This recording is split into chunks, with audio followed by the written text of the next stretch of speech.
Naam, katika surati An-Nur, laana ya Allah subhanahu wa ta'ala, laana maana yake ni mtu kuwa mbali na rehema za Allah, na ghadhabu za Allah zinapelekea mtu kuadhibiwa na Allah subhanahu wa ta'ala. Katika surati An-Nur, mmoja ameambiwa aseme laana na mwingine amesema ghadhab. Mwanamke alipokuwa anakithirisha laana hajaambiwa aseme laana, ameambiwa aseme nini? Ghadhab.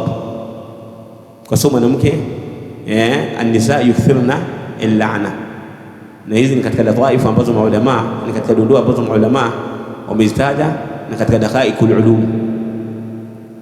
Kwa nini mwanamke haja hapa kama mwanamume?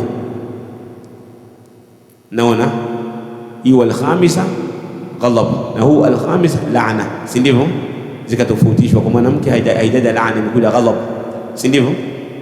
Si ndivyo? Katika surati An-Nur angalieni, mmoja wapo amesema ghadhab, mwingine amesema laana. Mwanamke amesema ghadhab. Nani anakumbuka hufadh al-Qur'an? Wapi? Angalia haraka haraka hapo. Kwa mwanamke amesema ghadhab, naam, si ndivyo? Kwa mwanamke amesema wal khamisatu anna ghadhab Allah alayhi, si ndivyo?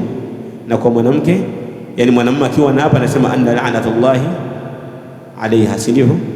Si ndivyo Sheikh? Naam. Kwa hiyo ilipokuwa mwanamke anakithirisha hilo, ikawa haifai kwa pale kusema.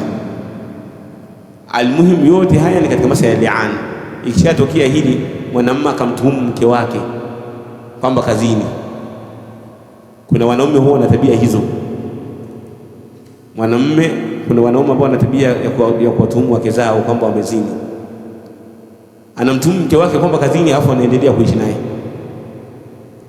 Ukimtuhumu mwanamke kwamba kazini, ukienda kwa kadhi ikatokea na nini, mlaana, yani atalaunu baina az-zawj wal mar'a, kwamba wanalaniana kati ya mwanamume na mwanamke, ina maana kuna ahkamu zinapita hapo. Jambo la kwanza,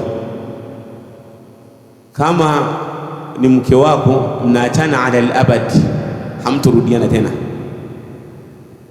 Kama huyo mke wako huyo ambao umemtuhumu kwamba amezini na umeshuhudia hilo, mkaenda kwa kadhi mkalaniana, basi huyo mwanamke utamwacha ala al-abad, hamturudiana. Huna fursa ya kusema mke wangu tugange yajayo turudiane, yani hamturudiana tena.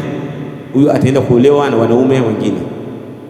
Pili, kama huyu mwanamke imetokea mimba, kwa sababu ya hilo swala ulilisema, huyo mtoto hatanasibishwa kwako, atanasibishwa kwa nani? Kwa mwanamke. Atakuwa sio mtoto wako, ni mtoto wa mwanamke. Sawa? Tatu, huyu mwanamke ambaye amekutuhumu hatapigwa bakora 80, kwa sababu ukimsikilizia mwenzako unapigwa bakora 80, kwa mwanamume hazitotokea. Sawa? Kwa hiyo zipo ahkamu ambazo zimetajwa ambazo tutataratibu kwa mtu atakapokuwa